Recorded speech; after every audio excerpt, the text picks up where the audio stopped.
नमस्कार, मैं हूं रुद्र और स्वागत है आप सभी का आपके अपने चैनल द मॉडर्न वे में। आज हम लोग क्लास 10th के साइंस का जो बायोलॉजी का सेक्शन है उसका फर्स्ट चैप्टर स्टार्ट करने वाले हैं। उसी के बारे में हम लोग आज डिस्कस करेंगे, जिसका कि नाम है लाइफ प्रोसेस।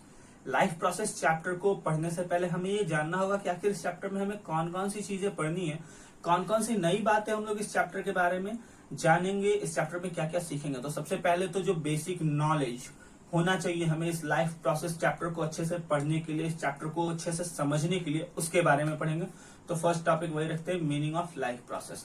सेकंड टॉपिक जो है हमारा वह nutrition in plants as well as nutrition in animals. Nutrition के बारे में समझेंगे, न्यूट्रिशन प्लांट्स में कैसे होता है, एनिमल्स में कैसे होता है, उसके बारे में हम लोग जानेंगे। थर्ड है रेस्पिरेशन। उसके बाद फोर्थ है transportation in human beings and animals. Transportation कैसे होता है। अब ये ट्रांसपोर्टेशन जो सामान हम लोग का होता है ना, रोड पे देखते हैं हम लोग, उनका नहीं है।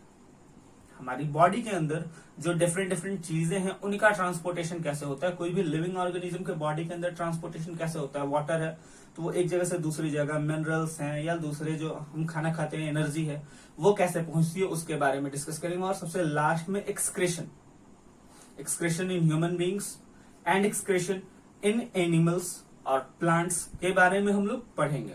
तो चलिए स्टार्ट करते हैं। सबसे पहले जो हमारा फर्स्ट टॉपिक है, यानी कि मीनिंग ऑफ लाइफ प्रोसेस। तो आखिर ये है क्या, मीनिंग ऑफ लाइफ प्रोसेस क्या होता है, तो चलिए समझते हैं। तो लाइफ प्रोसेस जो है ये कंटेन करता है उन सभी वाइटल फंक्शंस को जो कि कोई भी लिविंग ऑर्गेनिज्म मेंटेन करता है, ताकि उसकी जिंदगी जो है वो चलती रहे। लाइफ को ऑन एंड ऑन कैरी करने के लिए जिन वाइटल फंक्शंस को, जिन जरूरी फंक्शंस को कोई भी लिविंग ऑर्गेनिज्म करता है, वही उसका लाइफ प्रोसेस कहलाता है। लाइफ प्रोसेसेस होते हैं, इनमें बहुत सारे स्टेप्स हैं। सबसे पहला जो वो न्यूट्रिशन का होता है, न्यूट्रिशन।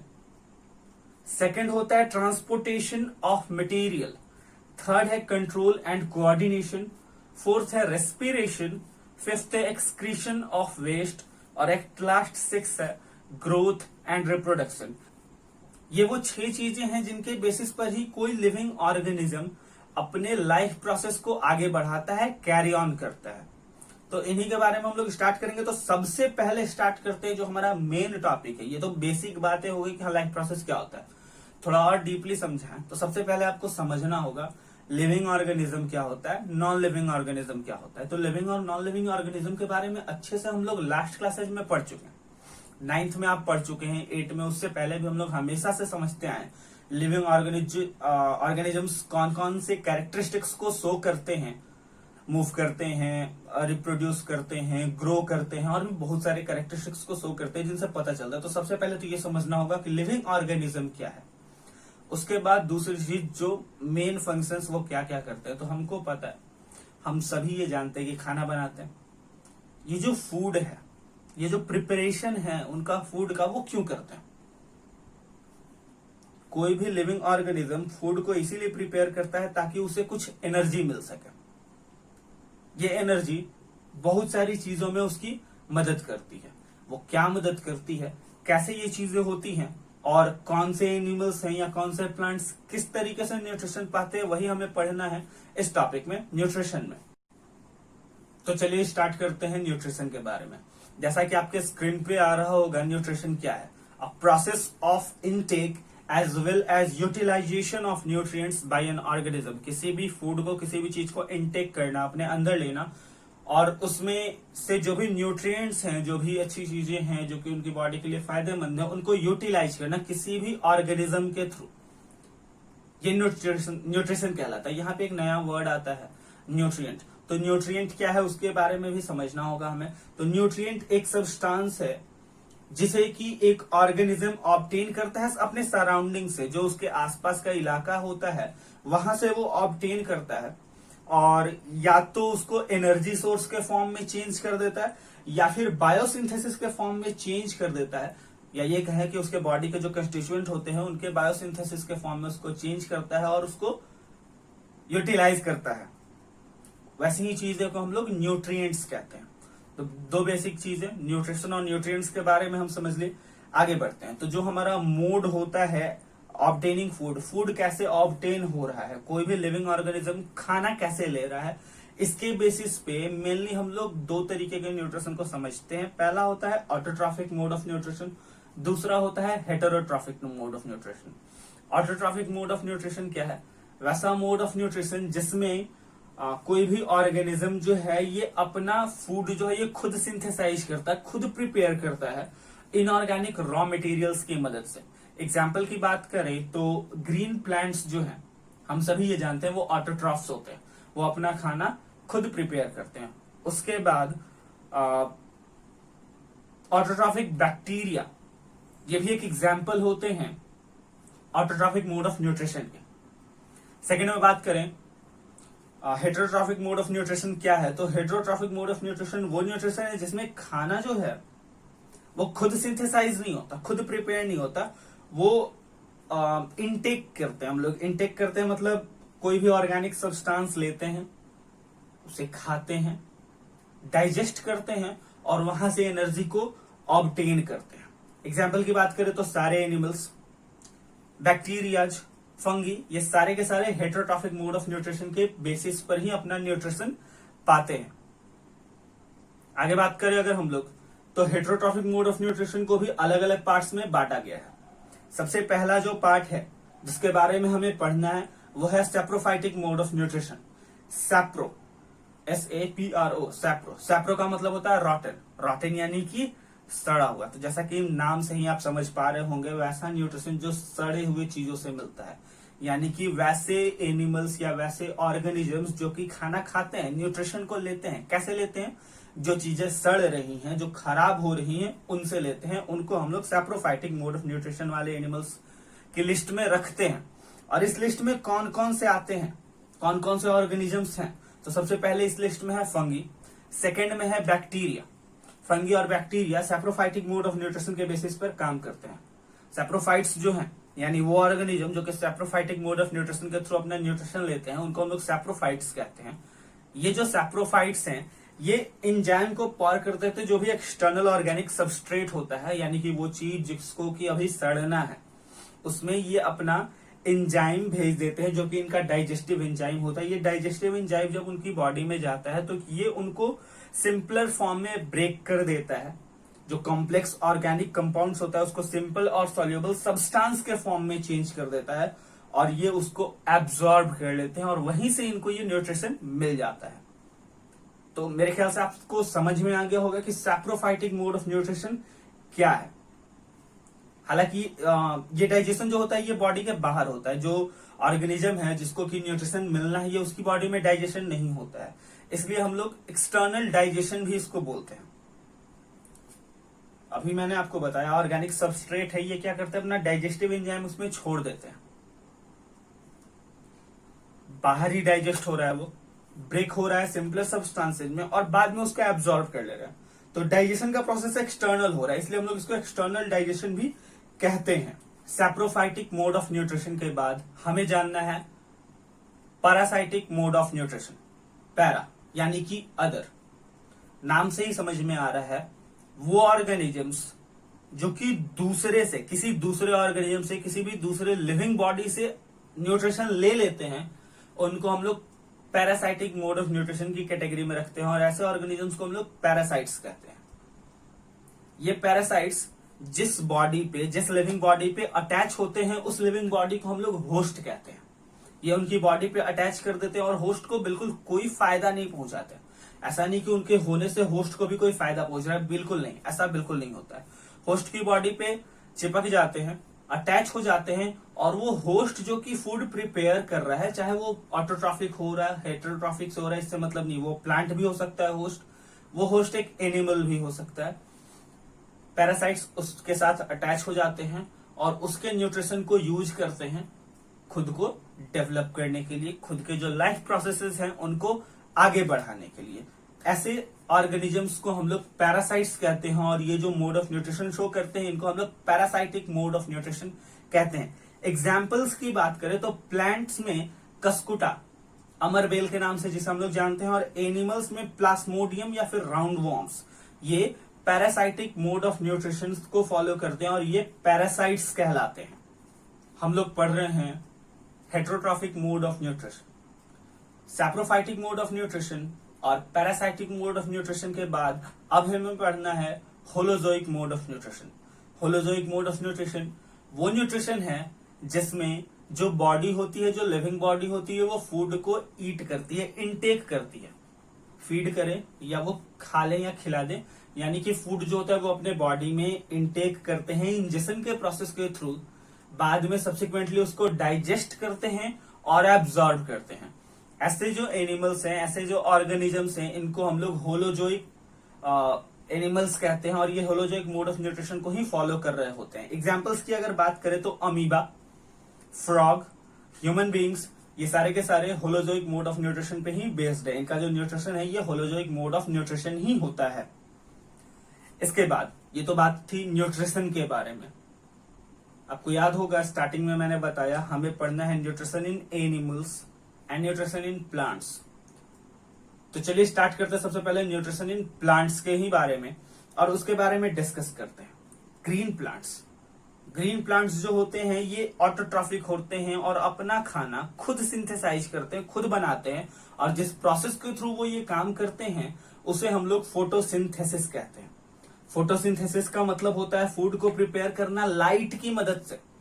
प्लांट्स ऐसा काम करते हैं, लाइट की मदद से, सन रे जो आ रही होती है मेनली उसके हेल्प से ये फूड को प्रिपेयर करते हैं। ये वो प्रोसेस है जिनमें प्लांट्स यूटिलाइज करते हैं सनलाइट को, क्लोरोफिल को, और फूड को प्रिपेयर करते हैं कार्बन डाइऑक्साइड और वाटर के मदद से। ये एक बायोकेमिकल प्रोसेस होता है जिसमें कि ऑर्गेनिक फूड मैन्युफैक्चर होता है किसी भी ग्रीन प्लांट में। ये ऑटोट्रॉफिक मोड ऑफ न्यूट्रिशन को फॉलो करते हैं। हम लोग पढ़ रहे हैं न्यूट्रिशन इन प्लांट्स। खाना बनाते हैं ये फोटोसिंथेसिस के प्रोसेस से, एक बायोकेमिकल प्रोसेस है जिसमें कि सनलाइट और क्लोरोफिल के प्रेजेंस में वाटर और कार्बन डाइऑक्साइड ब्रेक करता है और फूड, ऑर्गेनिक फूड्स बनते हैं। इसके इक्वेशन को हम लोग आगे पढ़ेंगे इसी चैप्टर में, उसके बारे में समझते हैं। इक्वेशन कैसे बनता है? CO2 बैलेंस्ड अगर केमिकल इक्वेशन में आपको बता दूं, स्क्रीन पे भी दिख रहा है आपके, 6CO2 प्लस 12H2O सनलाइट और क्लोरोफिल के प्रेजेंस में रिएक्ट करता है और बनाता है C6H12O6 यानी कि ग्लूकोज, साथ में 6 मोल वाटर 6H2O और 6 मोल ऑक्सीजन 6O2। ये वो इक्वेशन है, फोटोसिंथेसिस का इक्वेशन है। जब फोटोसिंथेसिस का प्रोसेस कंप्लीट हो जाता है तो ये इस तरीके का एक इक्वेशन का फॉर्मेशन होता है। प्रोडक्ट क्या बन रहा है हमारा? ग्लूकोज, जिससे कि एनर्जी मिलती है प्लांट्स को। ये वो खाना है जिसको कि वो प्रिपेयर कर रहे हैं। साथ ही साथ वाटर और ऑक्सीजन, यही वो ऑक्सीजन है जो हमें मिलता है, वापस मिलता है जो पेड़ों से, ये वही ऑक्सीजन है। ये ग्रीन प्लांट्स ऐसा करते हैं। क्लोरोफिल और कार्टियोनाइड्स फोटो रिसेप्टर्स होते हैं जो कि बहुत ही सिग्निफिकेंट रोल प्ले करते हैं फोटोसिंथेसिस के प्रोसेस में। ये ग्रीन कलर का होते हैं, जो मेनली क्लोरोफिल होता है जिसके बारे में हमें डिस्कस करना है। ये ग्रीन कलर का होता है और मेनली ये पाया जाता है प्लांट के लीव्स में।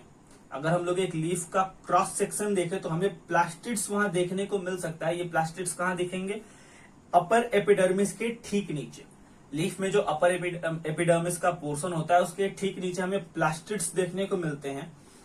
और जो टिश्यू होती है जो अपर एपिडर्मिस के नीचे, उसको हम लोग पैलिसेड कहते हैं।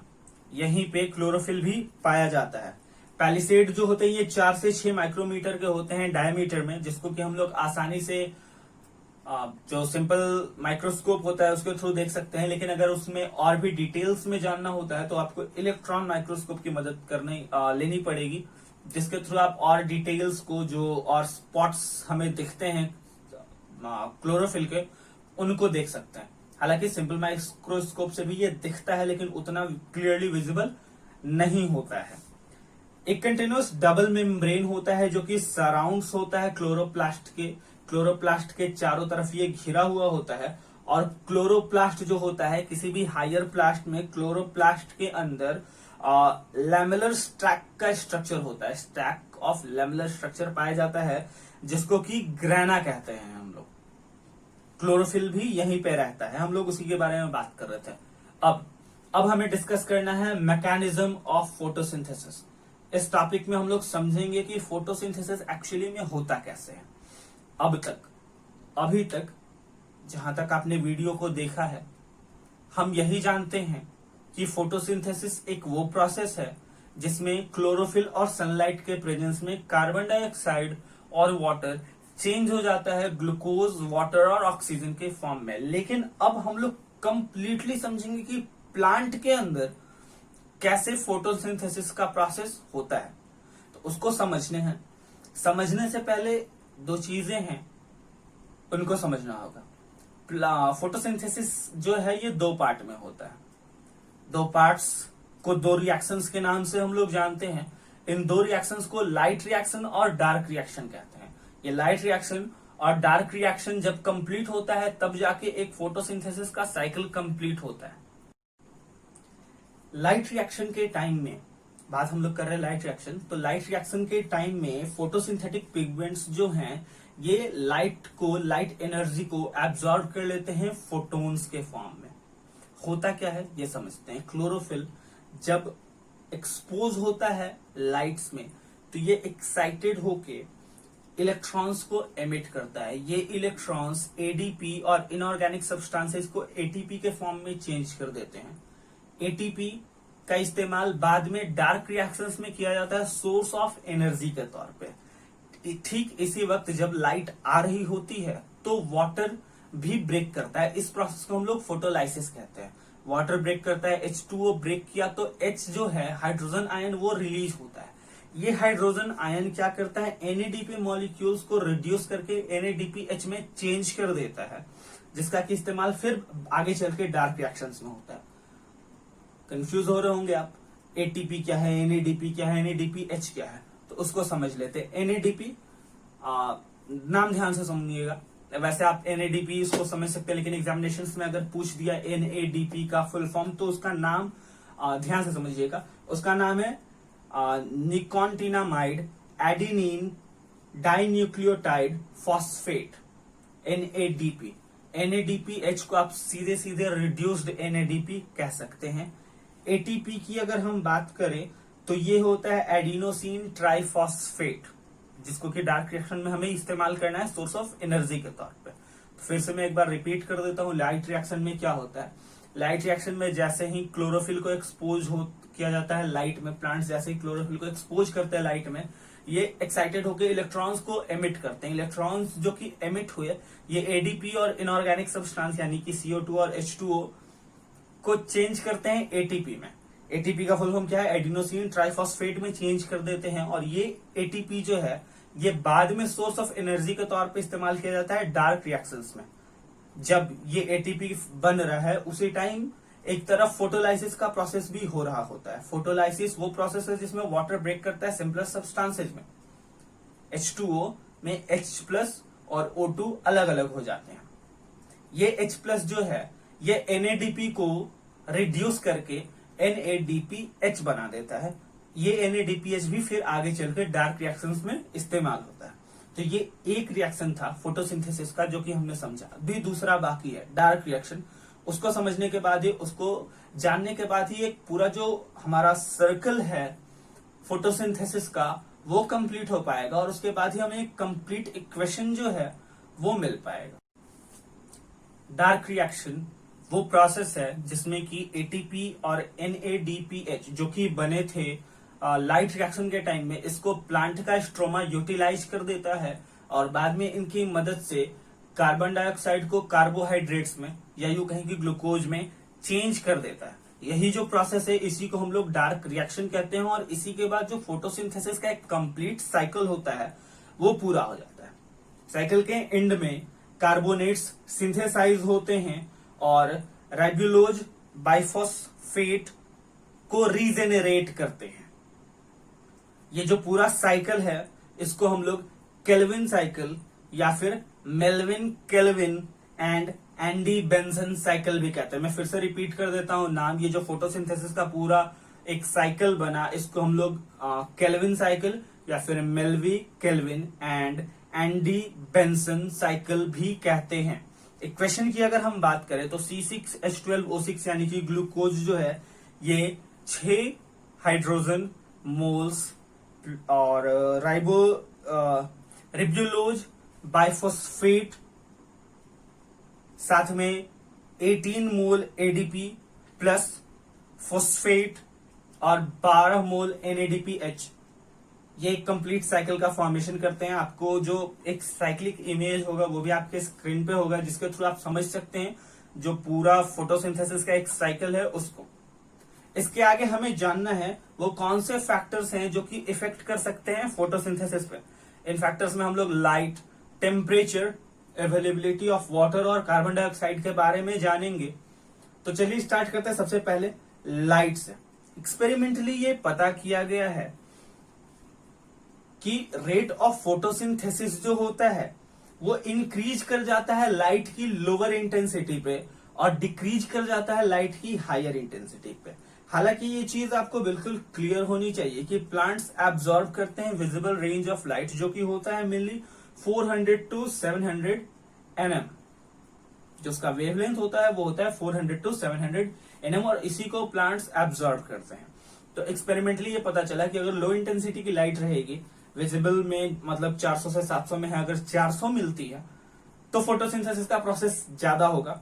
हाई इंटेंसिटी पे 700 पे जाती है तो फोटोसिंथेसिस का प्रोसेस जो है वो थोड़ा स्लो हो जाएगा। लाइट के बाद सेकंड टेम्परेचर।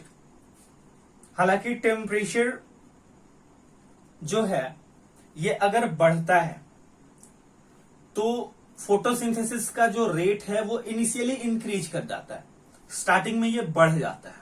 लेकिन चूंकि फोटोसिंथेसिस के प्रोसेस को कंप्लीट होने के लिए बहुत सारे एंजाइम्स का इस्तेमाल होता है, और ये जो एंजाइम्स है ये रिलीज होते हैं एक सर्टेन टेम्परेचर पे। तो हायर टेम्परेचर अगर ज्यादा लंबे टाइम तक रहते तो ये प्लांट्स के लिए हार्मफुल हो सकते हैं। तीसरी बात वाटर। वाटर के बारे में आपके मन में ये ख्याल जरूर आ रहा होगा कि नहीं, वाटर तो भाई जरूरी है, बहुत ज्यादा जरूरी है प्लांट्स के लिए, अगर ये नहीं मिला तो नहीं हो पाएगा। तो मैं आपको क्लियर कर दूं, बहुत ही छोटी मात्रा में पानी की जरूरत पड़ती है प्लांट्स को फोटोसिंथेसिस के प्रोसेस के लिए। तो अगर उन्हें पानी कम भी मिला तो वो ट्रांसपीरेशन के प्रोसेस को स्लो कर देते हैं या रोक देते हैं और फोटोसिंथेसिस के प्रोसेस को आगे बढ़ाते हैं। हालांकि ये बात सच है, बिल्कुल सच है कि पानी जरूरी है, क्योंकि प्लांट्स के जो बेसिक लाइफ प्रोसेस है उनमें ट्रांसपीरेशन भी एक है। तो इसलिए प्लांट्स के लिए वाटर जरूरी है, लेकिन फोटोसिंथेसिस पे वाटर के कम या ज्यादा होने का कोई खास असर नहीं पड़ता है। उसके बाद बात करते हैं हम लोग लास्ट कार्बन डाइऑक्साइड की। कार्बन डाइऑक्साइड ये माना गया है कि एक सर्टेन लेवल तक अगर हमारे सराउंडिंग में कार्बन डाइऑक्साइड बढ़ता है, एक्सपेरिमेंटली इसको देखा भी गया है, तो प्लांट्स में फोटोसिंथेसिस का प्रोसेस बढ़ जाता है, उसकी जो स्पीड होती है वो इंक्रीज कर जाती है। लेकिन ये एक सर्टेन लेवल तक है। इसका मतलब ये नहीं कि आप आज से फिर से पॉल्यूशन बढ़ाना चालू कर दो। क्यों? क्योंकि सर ने बोला है कि कार्बन डाइऑक्साइड ज्यादा होगा तो प्लांट्स फोटोसिंथेसिस ज्यादा करेंगे, फिर ऑक्सीजन ज्यादा प्रोड्यूस करेंगे। ऐसा नहीं है, एक सर्टेन लेवल तक पे ही जाके ये होती है। उससे ज्यादा अगर कार्बन डाइऑक्साइड की मात्रा बढ़ जाती है तो फिर आप जानते ही हो टेम्परेचर बढ़ता है, फिर उसके एंजाइम्स अच्छे से काम नहीं कर पाएंगे, हीट बढ़ने लगेगा, ग्लोबल वार्मिंग जैसा कि फेस हम लोग कर रहे हैं, पूरी की पूरी दुनिया कर रही है।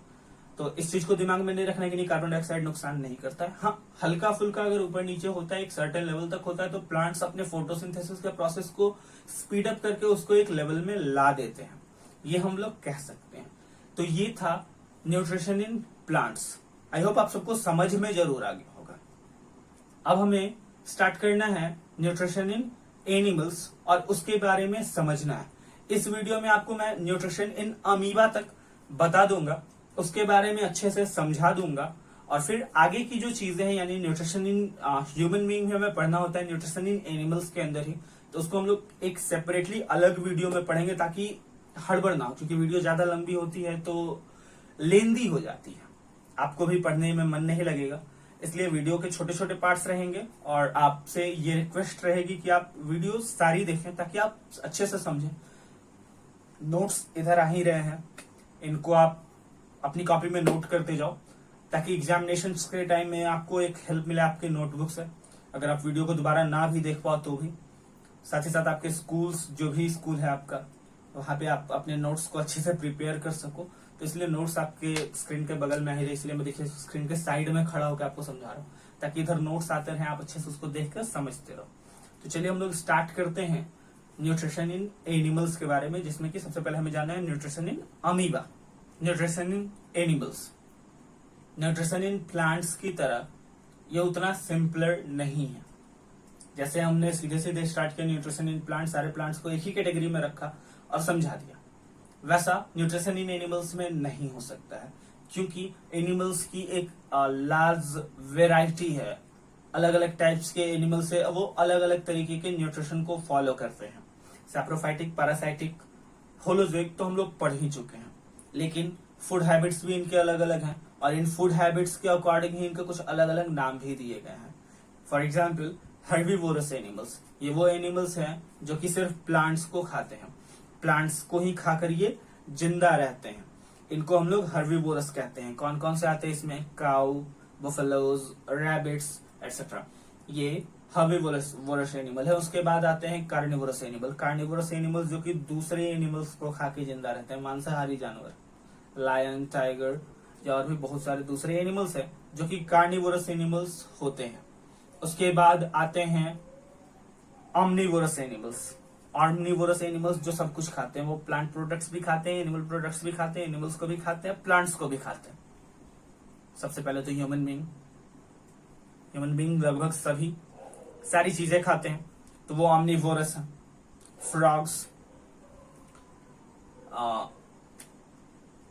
रैट, ये सारे के सारे ऑमनीवोरस है। बियर, ये भी एक ऑमनीवोरस एनिमल है। तो फूड हैबिट्स के अकॉर्डिंग इनको अलग अलग बांटा गया है, तो इसलिए थोड़ा ये कॉम्प्लेक्स होता है ये टॉपिक, इसको समझना थोड़ा मुश्किल नहीं होता है, लेकिन इसके लिए आपको कंसंट्रेशन रखना होगा, आपको अच्छे से इसको देखना होगा, इसको अच्छे से समझना होगा। वीडियो स्किप करोगे या फिर अपने स्कूल में भी क्लास में हो सामने, वहां पे ध्यान इधर उधर जाएगा तो सारी चीजें ऊपर से बाउंस कर सकती है। तो कनेक्टेड रहेंगे और समझेंगे अच्छे से। कोई भी डाउट हो नीचे कमेंट बॉक्स खुला हुआ है, आराम से क्वेश्चन डालिए, ठीक है। क्वेश्चन का रिप्लाई जरूर जाएगा आपको, पर्सनली उस कमेंट पे रिप्लाई करके या फिर अगले वीडियो में आपको उस क्वेश्चन के बारे में समझा के, लेकिन रिप्लाई जरूर जाएगा। तो आप कमेंट जरूर कर दे ताकि आपको कोई भी डाउट हो तो वो क्लियर हो सके। तो चलिए स्टार्ट करते हैं। तो सबसे पहले हम जैसे कि बता चुके आपको अमीबा के बारे में समझना है, तो अमीबा के बारे में भी समझना इतना आसान नहीं है। 4 प्रोसेसेस में ये अपने न्यूट्रिशन को कंप्लीट करता है। सबसे पहला है इंजेशन, दूसरा है डाइजेशन, तीसरा है एब्जॉर्प्शन एंड एसिमिलेशन और चौथा है एक्सक्रीशन। ये 4 प्रोसेसेस तो हैं अमीबा करता है, लेकिन अमीबा होता क्या है, क्या इसके बारे में आपको पता है? तो अमीबा एक एक्वेटिक प्रोटोजोआ है जो कि माइक्रोस्कोपिक प्लांट्स या एनिमल्स जो कि फ्लोट करते हैं वाटर बॉडीज पे, उनसे खाना लेता है। ये एक यूनिसेल्युलर ऑर्गेनिज्म है और बहुत ही रिच वेजिटेशन में ये पाया जाता है। बहुत सारे lot of decaying organic matters और बैक्टीरिया जहां होते हैं वहां पे पाया जाता है, और साथ ही ये वहीं से अपना न्यूट्रिशन भी ले लेता है काफी आसानी से। जो मोड ऑफ न्यूट्रिशन है अमीबा का वो होलोजोइक है। जैसे कि अभी होलोजोइक मोड ऑफ न्यूट्रिशन बताते वक्त आपको ये चीजें बता चुके हैं, हम होलोजोइक मोड ऑफ न्यूट्रिशन को फॉलो करता है। और जो इसका प्रोसेस है फूड को ऑब्टेन करने का, हालांकि चूंकि ये एक यूनिसेल्युलर ऑर्गेनिज्म है, तो जो इसका प्रोसेस है फूड को ऑब्टेन करने का, खाने तक पहुंचने के लिए ये जो प्रोसेस करता है, इसको हम लोग फैगोसाइटोसिस कहते हैं। PHAGOCYTOSIS, phagocytosis. ये वो प्रोसेस है जिसके थ्रू अमीबा अपने खाने तक पहुंचता है। सबसे पहला क्या है? इंजेशन। इंजेशन मीन्स खाने को अपने अंदर लेना। तो इनटेक द फूड, जो फूड पार्टिकल्स जो कि इनगर्व्ड होते हैं अमीबा के द्वारा, ये होते हैं स्यूडोपोडिया के फॉर्मेशन के थ्रू। स्यूडो यानी नकली, फॉल्स फीट को बनाता है वो, और फूड को अपने अंदर रख लेता है। इमेजेस आपने देखे होंगे, इससे पहले भी बहुत बार लास्ट क्लासेस में भी इनके बारे में, अमीबा के बारे में बताया जा चुका है। तो आप सभी जानते हो कि ये किस तरीके से अपने फॉल्स फीड्स को प्रोड्यूस करता है और कैसे इंजेस्ट करता है, फूड को अपने अंदर लेता है।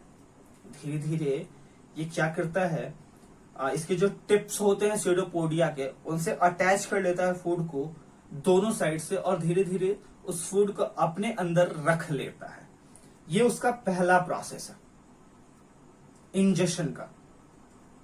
लाइसोसोम्स प्रेजेंट होते हैं, साइटोप्लाज्म जो होता है उसको सराउंड करके, जो कि फूड पार्टिकल्स को घेर। अब देखें, स्यूडोपोडिया के दोनों टिप्स पे फूड अटैच्ड हो जाता है।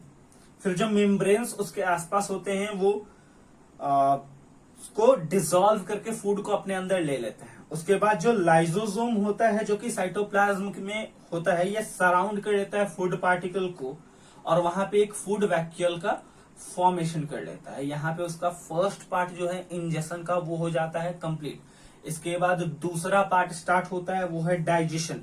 जो लाइजोसोम्स हैं जिन्होंने फूड वैक्यूल्स का फॉर्मेशन किया वो रिलीज करते हैं डाइजेस्टिव एंजाइम्स को। ये डाइजेस्टिव एंजाइम्स वो जो फूड है उसको सिंपलर सब्सटेंसेस में ब्रेक करता है, फूड वैक्यूल में फूड पार्टिकल्स को सॉल्युबल फॉर्म में चेंज करता है और इस प्रोसेस को ही हम लोग डाइजेशन कहते हैं। कोई भी फूड जो है वो अमीबा में हो, दूसरे एनिमल्स में हो, उसका सिंपलर फॉर्म में ब्रेकडाउन होना ही डाइजेशन कहलाता है। वो बॉडी के अंदर होता है तो इंटरनल डाइजेशन होता है, बाहर होता है एक्सटर्नल डाइजेशन होता है। अमीबा में इंटरनल हो रहा है। इससे पहले हम लोग सैप्रोफाइटिक में एक्सटर्नल डाइजेशन के बारे में जान चुके हैं। तो यहाँ पे ये जो लाइसोसोम्स है ये डाइजेस्टिव एंजाइम्स को रिलीज करते हैं जिससे कि जो फूड है वो सॉल्युबल फॉर्म में ब्रेक होता है, जिसको कि हम लोग डाइजेशन कहते हैं। ये जो फूड वैक्यूल्स हैं ये एक जगह पे नहीं रहते हैं, ये अमीबा की बॉडी में धीरे धीरे ये सर्कुलेट करते रहते हैं।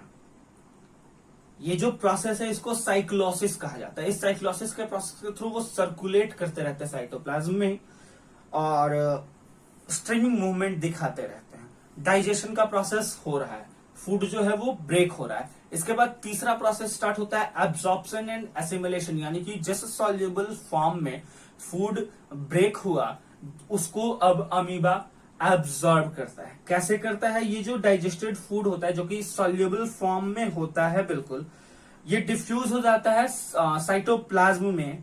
जो मेम्ब्रेन होते हैं फूड वैक्यूल्स के उनके थ्रू पास होके ये साइटोप्लाज्म में डिफ्यूज होके चला जाता है, जो कि बाद में फिर सेल्स के थ्रू, जो ये सेल्स नहीं सॉरी सेल जो होता है क्योंकि अमीबा यूनिसेलुलर है, उसके थ्रू यूटिलाइज कर लिया जाता है। वहां से उसको वो चीजें जो कि फूड से मिलनी चाहिए वो सारी चीजें वहां से मिल जाती है। ये जो प्रोसेस है वो एसिमिलेशन कहलाता है। एसिमिलेशन का जब प्रोसेस होता है तो जो एब्जॉर्ब्ड फूड मटेरियल्स हैं ये कन्वर्ट हो जाते हैं वेरियस कंस्टिट्यूएंट्स में, बहुत सारे कंस्टिट्यूएंट में ये चेंज कर जाता है। प्रोटोप्लाज्म हो या फूड रिजर्व हो, उनके फॉर्म में ये चेंज कर जाता है। तो यहाँ पे एक एसिमिलेशन का जो प्रोसेस है वो कंप्लीट होता है। इसके बाद लास्ट आता है इजेशन, यानी कि जो वेस्ट प्रोडक्ट बच गया, फूड का ब्रेकडाउन हुआ, जो अच्छी चीजें थी जो कि यूजफुल थी अमीबा के लिए वो तो उसने एब्जॉर्ब कर ली। अब जो वेस्ट प्रोडक्ट है जो कि डाइजेस्ट नहीं हुआ या एसिमिलेट नहीं हुआ उसको अब बॉडी से बाहर निकालना है। जैसा कि मैंने आपको बताया फूड वैक्यूल एक जगह पे नहीं रहता, ये सर्कुलेट करता है। तो ये सर्कुलेट करते करते करते करते करते करते सेल मेम्ब्रेन के पास जाता है। सेल मेम्ब्रेन फ्यूज करता है, ब्रेक करता है, जैसे कि डिसॉल्व करके जोड़ चुका था, तो फिर ये धीरे धीरे ब्रेक करता है और धीरे धीरे उस फूड को, वो जो अनडाइजेस्टेड फूड है, जो वेस्ट है, उसको बाहर कर देता है। और इसी प्रोसेस के थ्रू अमीबा जो है अपना खाना बनाता है। तो न्यूट्रिशन इन एनिमल्स में ये था अमीबा का न्यूट्रिशन। अगली वीडियो में हम लोग ह्यूमन बींग्स के न्यूट्रिशन के बारे में समझेंगे। अब चूंकि बात करनी है ह्यूमन बींग्स की, न्यूट्रिशन के बारे में समझना है तो एक अच्छा खासा जो ऑर्गन्स का पूरा अरेंजमेंट है उसको समझना होगा, उनके सारे के फंक्शंस को समझना होगा। तो ये वीडियो जल्दी ही आएगी, सेकंड पार्ट जो है इसका ये जल्दी ही आएगा। और मैं आपसे उम्मीद करूंगा कि आपको इस वीडियो से बिल्कुल समझ में आया होगा हर चीज। तो वीडियो को लाइक जरूर कर दीजिएगा, साथ ही साथ चैनल को सब्सक्राइब कर दीजिएगा और फ्रेंड्स को शेयर कर दीजिएगा। क्योंकि अभी तो स्कूल्स बंद है सारे के सारे, तो ऑनलाइन ही स्टडी हो रही है, तो फ्रेंड्स को भी थोड़ा मदद कर देना है। वीडियो को फ्रेंड्स के पास जरूर शेयर करें ताकि वो भी देख लें, वो भी सीख ले, थोड़ा लाइफ प्रोसेस के बारे में समझ लें। कोई डाउट हो, फिर से मैं आपको बता रहा हूं, अगर आपको कोई डाउट हो तो आप वो क्वेश्चन जरूर पूछें, झिझक नहीं होनी चाहिए आपके अंदर। क्वेश्चंस को पूछ ले ताकि आपके डाउट्स क्लियर होते जाएं, आप अच्छी से हर चीज को समझते जाएं। जल्दी मिलेंगे हम लोग अपनी अगली वीडियो के साथ, तब तक के लिए धन्यवाद।